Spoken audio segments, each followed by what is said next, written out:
وہ اپنے ہی ٹیچر سے پیار کر بیٹھی تھی۔ اب اس کی سمجھ میں نہیں آ رہا تھا کہ اب وہ کیا کرے۔ سب سے پہلے اس نے اپنی ایک کلاس فیلو سے اپنی فیلنگ کا اظہار کیا تو وہ کلاس فیلو ہنس ہنس کر پاگل ہو گئی کہ کوئی اپنے ٹیچر سے بھی پیار کرتا ہے کیا۔ وہ شرمندہ سے ہو کر اس کے پاس سے اٹھ گئی، لیکن وہ جان چکی تھی کہ اب کچھ بھی نہیں ہو سکتا، کیونکہ جو لوگ وہ دل کو لگا بیٹھی تھی اس کا ایک ہی حال تھا، اور وہ تھا اس کا اپنا ٹیچر۔ لیکن وہ ایک کمزور لڑکی یہ بات اپنے ٹیچر سے کبھی بھی کہہ نہیں سکتی تھی، بس خود ہی اندر جل رہی تھی، کیونکہ یہ محبت یک طرفہ تھی۔ اس کی شخصیت کا ایک سحر تھا جو ہر پل اس پہ طاری رہتا تھا۔ اس کی آواز جیسے کانوں میں رس گول دیتی تھی، چہرے پر بات کرتے ہوئے ہلکی سی مسکراہٹ کیا سجاتا تھا، دل میں ہی اتر جاتا تھا۔ سنم کا آج کالج میں پہلا دن تھا اور وہ کافی نروس ہو رہی تھی۔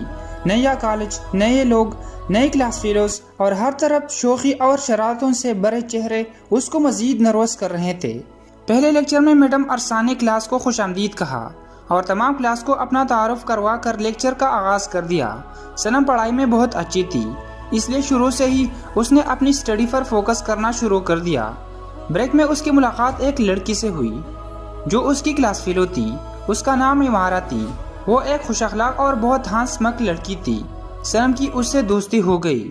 دونوں نے کنٹین سے کچھ کھانے کا سوچا اور پہلے دن صرف کولڈ ڈرنک پر ہی گزارا کیا۔ عمارہ کے والدین بیرون ملک اپنا ذاتی کاروبار کرتے تھے۔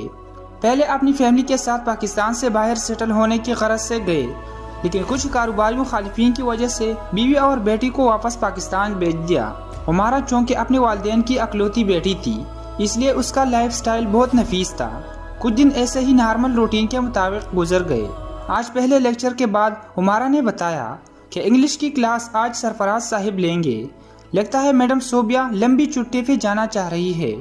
میڈم بھی بہت اچھا پڑھا رہی ہے، پھر شاید کسی ضروری کام سے چھٹی لی ہوں گی۔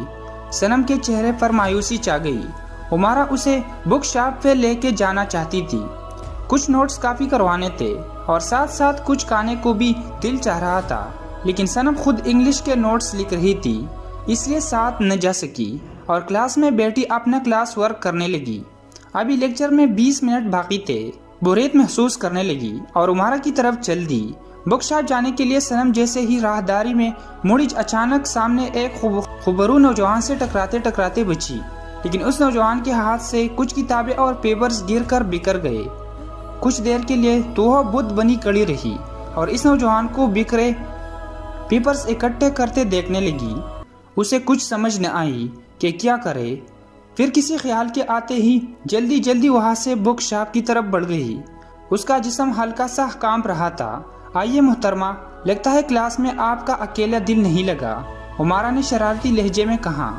نہیں، ایسی کوئی بات نہیں ہے، بس کام مکمل کیا تو سوچا کہ آپ کے پاس چلی جاؤں۔ تم بھی تو میرے بغیر اداس ہو جاتی ہو نا۔ سنم کی اس بات پر دونوں نے ہنس پھیلی۔ ہلکی سی ریفریشمنٹ کے بعد دونوں کلاس میں تھی۔ انگلش کے نئے ٹیچر کے بارے میں چیمنگویا ہو رہی تھی۔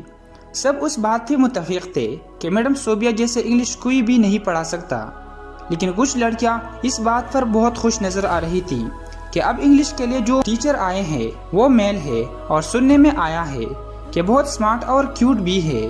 لڑکیوں کے ایسے رویے سے سنم کو بہت گفت ہونے لگی کہ اپنے ٹیچر کے بارے میں ایسے خیالات سے اجتناب کرنا چاہیے۔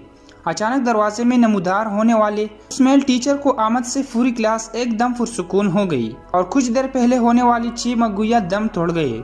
دروازہ میں کھڑے اس صاحب نے پوری کلاس کو ایک نظر بھر کے دیکھا تو تمام لڑکیوں کو اپنی متوجہ پایا۔ اس کی آتشی نگاہوں کے تاب لاتے ہوئے سبھی اپنے اپنے کام میں مصروف ہو گئے۔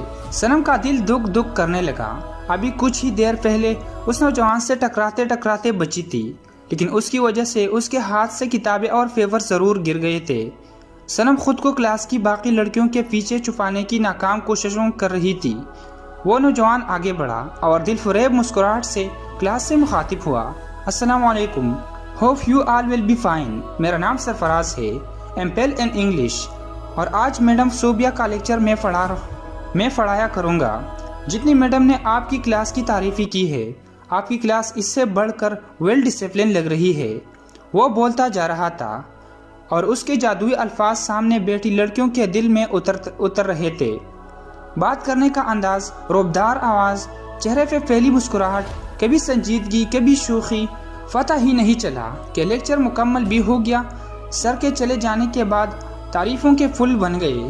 وہ لڑکیاں جو کچھ ٹائم پہلے میڈم صوبیہ کی تعریفیں کر رہی تھی، اب ہر طرف مسٹر سرفراز گونج رہا تھا۔ سر مکمل لیکچر بہت توجہ سے سنا اور کچھ ضروری باتیں اپنے نوٹ بک میں بھی نوٹ بھی کر لے۔ ساتھ ساتھ وہ خود کو سر کی نظروں سے بھی بچا رہی تھی۔ ارے سنم ڈارلنگ، پورا لیکچر تم تو نوٹ بک میں گھسی رہی ہو، دیکھا نہیں کیسا انداز تھا ان کا؟ ہمیں آج پتہ چلا کہ انگلش ایسے بھی ہوتے ہیں۔ آج پہلا لیکچر تھا، ان کا پتہ نہیں آگے کیا کچھ پڑھائیں گے۔ عمارہ نے اپنی عادت کے مطابق سنم کے آج کے لیکچر کے بارے میں اطلاعاً بتایا، لیکن شاید عمارہ کو معلوم نہیں تھا کہ سنم کی سب سے بڑی خوبی یہی تھی کہ ہر بات کو بہت توجہ سے سنتی تھی، اس لیے پورا لیکچر اچھے سے تیار بھی کر لیا تھا، بنا دے کہ وہ لیکچر ایسے سن رہی تھی جیسے وہ اکیلی کلاس میں ہے اور سر صرف اسے ہی پڑھا رہے ہیں۔ وہ دن ایسے ہی خوش گپیوں میں گزر گیا۔ چھٹی کے